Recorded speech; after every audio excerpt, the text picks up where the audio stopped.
There's this really interesting thing that I've heard before, and you guys will have heard before, where you'll hear, man, this guy, like seriously, every girl he talks to is into him. Every girl he talks to just is ready to jump his bones. I don't know how he does it. How the hell does he do this magic stuff where it just, bam, bam?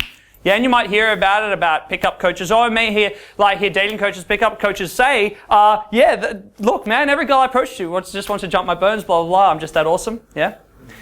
But it's a trick. It's a trick.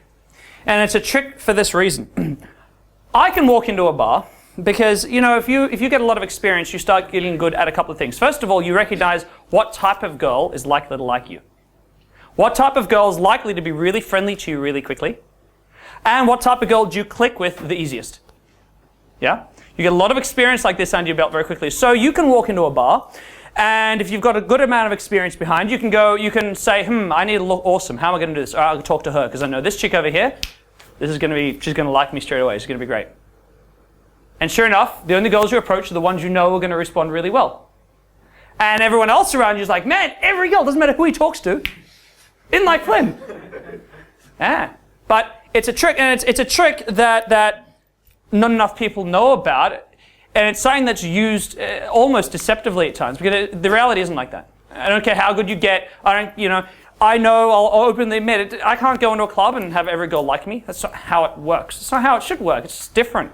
Some people are just not going to like me on sight for whatever reason. Different personalities. But if you guys have the ability to start better selecting females who are going to be friendly, who are likely to respond better, especially in the beginning when you're working this stuff, approach anxiety is an issue. You need as many little wins, in your belt as possible. Like by wins, I mean just girls who respond well. Yeah, interactions where you actually get to talk and practice your conversation skills. Yeah, because does anyone like being rejected when you approach? Just checking? Out! All right, so just checking. So here's some of the things that you guys want to be looking for.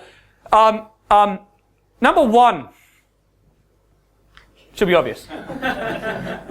Should be obvious. But when I'm out with guys, what often happens is, imagine you're out at a bar. Let's talk about it being out at a bar, and you're somewhere, and you're feeling, if you're going to go out in a bar and you're going to talk to women, you can see you're likely to feel a bit nervous. Natural. So you walk in, you're feeling a bit nervous, like, oh, crap.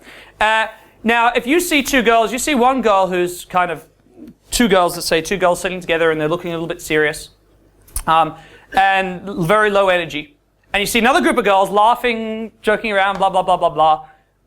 That laughing, joking around group suddenly looks a little bit intimidating because you don't have the energy to keep up. And that's what happens. So what happens is, when you're nervous, you'll suddenly start approaching these. Now, does that mean because they're not laughing, because they're not smiling, that they're not approachable? No. But if you've got a choice, you're looking around, who am I going to talk to? Who's likely to be friendly? The girls who are already in a happy, friendly, talkative mood.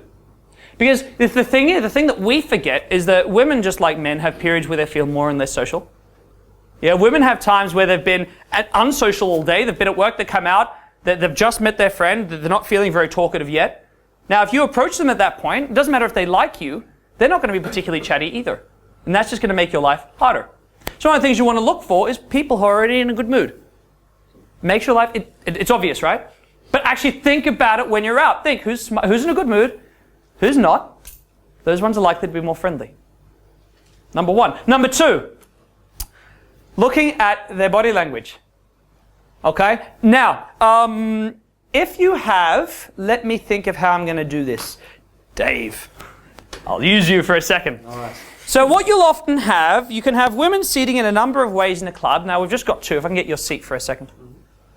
Bring it out here. You can have two women, and they could be sitting a few ways. They could be sitting like this, right? Which is what you'd call closed. Because they're facing each other, they're locking off. Does that make sense? And when you're in a club, you'll suddenly realize that feels less approachable. Yeah? Now, they may be doing it on purpose, and they may be doing it by accident. But generally speaking, that's less reactive, less responsive than if you're walking around and you see two ladies sitting like this, facing outwards. Yeah? Much better. Now the thing is, thanks Dave, simple. But the thing is, right, as women, if you don't want to be talked to, If you're in that mood where you just want to have a serious chat and don't want to be talked to, if you've got a choice, you're not going to pick the seats where you're exposed and open. You're going to pick the seats where you're closed off. Yeah? So does it mean all women seated in a closed position are going to be, no. It's a red flag. It's just an indicator. Less likely to be friendly. These are all indicators. None of these are don't talk to that person. Yeah, the only time I say don't talk to that person is if you see like a girl crying and a friend's consoling her. Don't go near that. Let them. Because that happened by accident one time. We didn't realize she was crying, and the guy's like, "Oh crap, what do I do?" And apparently it was during Mardi Gras, and her boyfriend had just told her that he was gay, and he got caught up in that conversation. It's like, I hate men. You don't want to be there. Yeah, so that was bad. But yeah, so that's one of the things you want to look for. Something else. This is really great when you see it. 2 girls sitting down somewhere, 3 girls, 4 girls, okay, it doesn't really matter what number, but there's a number of girls sitting together. Instead of looking at each other, they're spending a fair bit of time looking around the room. And you'll see it. You'll actually start to notice this. Yeah? It's funny. You will actually see this. If you go to, especially earlier on the night, Argyle, Ivy, Loft, Establishment, wherever you're going to go, you'll see women, often groups of 2, but 2 or 3, and they'll be sitting there talking to each other, but they'll also spend quite a bit of time looking around the room. Because what do guys do when they're on the prowl? The same damn thing. Yeah, now women are a little bit more subtle about it, but they'll do it. They'll do the same thing. Watch that. Watch that. That's actually a really great sign when you see it. That's how I know, because often there'll be times where women will be out and they do want someone to talk to them. Like they're out together, but they'd like guys to be talking to them. That's what they'll be doing often. They'll be looking around, oh, are there any cute guys, or anyone I should take notice of around here? They're the ones you want to approach. Very good sign. Something else you want to be careful of is women on their own. Now, I know a lot of guys, we think, oh, I'm out at a club. Well, during the daytime it's a bit different. This is more of a nighttime rule. But you're outside somewhere, you see a girl all by herself. You're like, yes, she's straight from the pack. I can attack. But here's the thing. She's on her own. How many women do you think go to clubs alone? Some? Many? It's few. It's few. They do it, but it's very few. It's very few. So there's a few things that can be happening here, right? First of all, yes, she can be waiting for friends to arrive. Yeah, she's the first one there. But you'll often find when that's the situation, they'll often wait out front, or they'll be waiting somewhere else. But what you'll also find is what's one other good reason why a woman would be alone? Well, if their friends go to the bathroom and she'll follow them, the boyfriend's in the bathroom. Or the boyfriend's getting a drink and she's holding a seat. ... Yeah? That's one of the things. It doesn't mean never approach women on their own, but be wary. Now, there's a second reason too, is that it is intimidating. You are bigger than women, for the most part. If you approach a girl on her own, that's more intimidating for her than if you approach her when she's with friends. Because then she's got the safety of her friends around. Yeah? That's another thing. It can actually make it more intimidating. It feels easier for us because there's not another girl watching us and judging us, hitting on her friend. Yeah? That's one of the things we worry about. But the reality is that can actually pose dangers. It can be more dangerous. Okay? Another thing, okay, stationary versus in motion. When I'm coaching guys, especially during the nighttime, I in fact veto approaching women who are busy walking somewhere. I generally veto that. And the reason that I do that is because it's more things can go wrong more of the time. Yeah? She has somewhere to go. She has 2 drinks in her hand, one for her friend, one for herself. The guy stops her. She wants to get that other drink to her friend, right? Lots of different things. She's going to the bathroom. Yes, it's nice to meet you. Right? Lots of reasons why women are walking around clubs, often because there's somewhere to go, something going on, something they've got to do. It's more complication. Not only that, women often walk in trains. Yeah, or gaggles, depending. So they walk through and 3 or 4 or 5 girls. You stop one of them. The rest of the group keeps walking. She's getting nervous because the group's walking off without her. And then what will happen is the front girl, one of the girls behind will go, oh crap, she's been stopped by a car. Come along and start pulling her away. Yeah. So there's all these complications that come in there. So there's nothing wrong with approaching women who are moving. If you see a girl you like, stop her. But beware, that's making life more difficult. It's making life more difficult. In the beginning, when you're trying to master this stuff, that's why I veto it with guys when they start with me. If you're trying to master this stuff, keep it simple, stupid. Start with the interactions where it's going to be easy for you. There's less distraction. There's less crap going on that's going to make your life more difficult. Focus on the stuff that's going to make your life easier. So let me ask you guys, when's the best time of the night to approach? If you're out at a night time, when is the best time to actually talk to girls and you know, do the approach stuff? Early stuff in life. Yes. You can have a bounty. For those uninitiated, I have chocolates. And I give chocolates to anyone who answers my questions. Yes, absolutely. The beginning of the night, the early on period of the night. Why? Because if you wait too long, they start get drunk and the club turns up the music, can't hear anything. Yes. I mean, not only that, why else? That definitely. Yes. And who have they been approached by?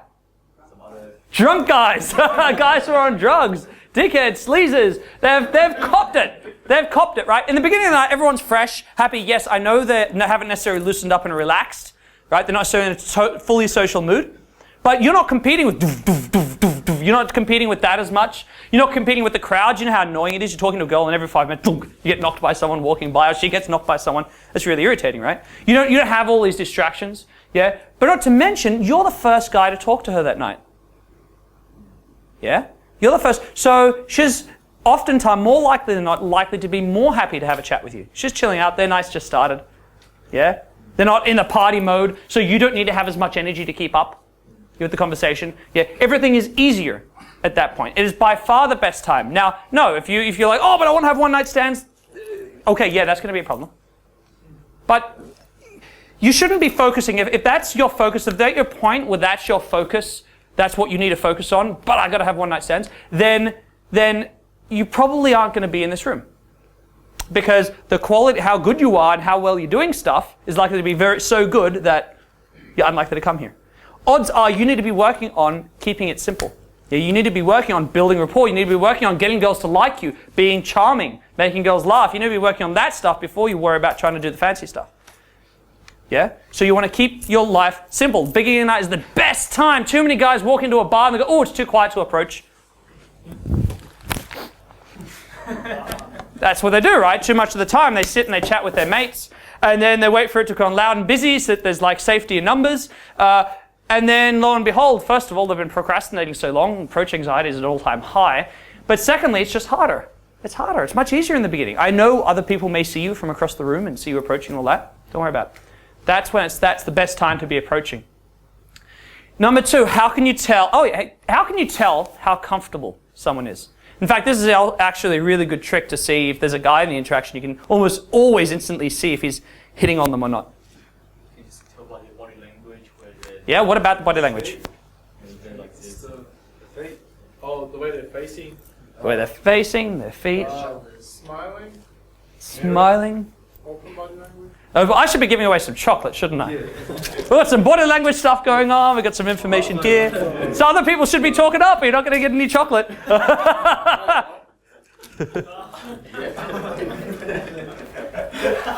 All right, so you said shoulders. What about shoulders? They're relaxed. Aha! Okay, guys, what happens when we get nervous? Do you know what happens? We lock up. Everything locks. Everything locks. I'd give you a chocolate, but you're just too far. Sorry, man. I'll eat it. Yeah, so the shoulders, that's what happens. When we get nervous, when we nervous up, our shoulders lock. Yeah, and what happens is that, I see it a lot, I'll be talking about this again later, but you'll see a guy approach a girl. Very often this is what you'll see. If that projector's a girl, you'll see a guy rock up like, hey, how's your night going? What are you up to? Yeah? You been up to anything exciting? You know, how do you two know each other? And you'll have this locked body language. And you see how awkward that looks? Yeah? But yet, we stick to it because we read, well, the shoulders have to be back. Yeah? The feet have to be apart. The hands have to be out of the pocket. So we end up with this very locked position because we're feeling nervous because everything locks up. So the same thing happens with women the other way around. Yeah? When they're not 100% comfortable with their environment, when they're not comfortable with the people they're around, they lock. Things become locked. So if you watch people in clubs, if you see 2 girls and a guy in a club, and both girls are quite locked, and he's locked, 90% chance they're not dating. Yeah, 90% odds. Yeah, there's lots of little minuscule things you can see as you get better at this, but that's a really obvious one. Look at how locked the shoulders are. Really, really important thing to be looking at. Why is that important? Well, if you're looking at different girls you can approach, and one group of girls are sitting there with their drinks and they're quite rigid. You watch people talking. When we talk with people we're comfortable with, our heads move a little bit, some more than others. and our shoulders move a little bit as we talk. I do it a lot because I gesticulate like a motherfucker. But you watch that, and there's always a bit of communication with the upper body. And in a bar or club, if girls don't feel relaxed yet, or they've just kind of sat down, they're not in the talkative mood, that's one of the things you'll see. Shoulders tend to be relatively locked. So even though they know each other, they're in an environment that's making them tense, and they stay relatively locked. Yeah? That's one of the things to look at. If you see two girls talking and they're loose and limber, even if they're not laughing and smiling, that's a really good sign that they're already feeling very comfortable in the environment they are. You can also make a pretty good guess they're comfortable around each other. You go out on a Friday night, you can instantly spot who are workmates and who are old friends just by watching that. Good little thing to watch out for. Very good little thing to watch out for. Hey guys, do you get frustrated approaching women and then getting rejected? I'd like to invite you to my free 12-video training series where I'm going to show you how to make such an amazing first impression before you even say a word that rejection will soon become a thing of the past. See that button down there? Don't procrastinate anymore. Go ahead and click on it, and I look forward to working with you.